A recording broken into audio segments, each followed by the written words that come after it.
আচ্ছা, যারা অনেক কষ্ট করে অনেক দূর দূরান্ত থেকে পাঁচগাঁও আসেন এরকম পাহাড় দেখার জন্য, যদি অনেক ঢাকা থেকে যারা আসবেন বা বিভিন্ন জায়গা থেকে যারা আসবেন, ওরা যদি এখানে এসেই যদি একবারে কাছাকাছি পাহাড় ছুঁয়ে না দেখতে পারেন বা পাহাড়ের দৃশ্যগুলো একবারে কাছ থেকে না দেখতে পারেন, যদি এইরকমটাই হয় যে কাছাকাছি এসে বা কোনো সীমান্তে আপনাদের আটক থাকতে হয় বা এই সময়ের জন্য যে এগুলো চলতেছে, এই যে সমস্যাগুলো চলতেছে এই সমস্যাগুলো চলার কারণে যদি আপনার একটু দূরেই থাকতে হয়, তাহলে আমি মনে করি যে এই সময়ে আপনাদের কারো দূর থেকে বা ঢাকা বা বিভিন্ন জায়গা থেকে পাঁচগাঁও না আসাটাই ভালো, বা বিভিন্ন পাহাড়ের যে বর্ডার সাইডগুলো যারা দেখতে আসেন না আসাটাই অনেকটাই উত্তম।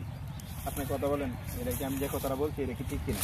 ঠিক, যেহেতু উনি কিন্তু অনেকটা দূর থেকে আসছে, আমিও ঢাকা থেকে আসছি, আর ওনার উদ্দেশ্যে কিন্তু আমাদের এখানে আসা, আর এখানে আসা আমরাও ভাবছিলাম যে হয়তো বা মানে কাছাকাছি জায়গায় যাইতে পারবো, দেখতে পারবো, কিন্তু এখন অনেকটা দূরেই। এইদিকে দেখেন, এই যে এইদিকে আমরা ক্যামেরাটা এইদিকে ধরলে দেখতে পারবো যে এখানে অনেক দর্শনার্থী যারা অনেক দূর দূরান্ত থেকে এখানে আসছিল, তারা সবাই কিন্তু এখানে বসে বিশ্রাম নিয়ে অনেক দূর থেকে এইগুলো দেখে, দৃশ্যগুলো দেখে কিন্তু এখান থেকে চলে যাওয়ার জন্য হচ্ছে। কারণ এখানে বিজিবি বর্ডার গার্ড যারা আছে ওখান থেকে তারা ঢুকতে দিচ্ছে না, এগুতে আর দিচ্ছে না, কারণ যেহেতু সমস্যা চলতেছে আমাদের সামনে, কোনোভাবেই না যাওয়াটা ভালো।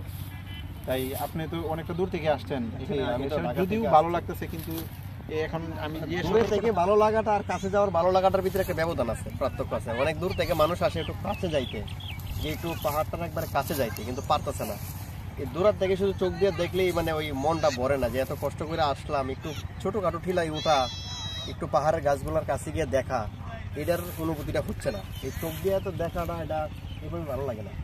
আচ্ছা, যাই হোক, আমরা সর্বসাগরের কথা হচ্ছে একটাই, আপনারা কেউ এখন এই মুহূর্তে আপনারা কেউ পাঁচগাঁও বা বর্ডার সাইডে আসার চেষ্টা করবেন না, কারণ আসলে অনেক দূর থেকেই কিন্তু আপনাদের চলে যেতে হবে, কষ্ট করে যার কারণে এত টাকা আসাটাই বিফলে যাবে।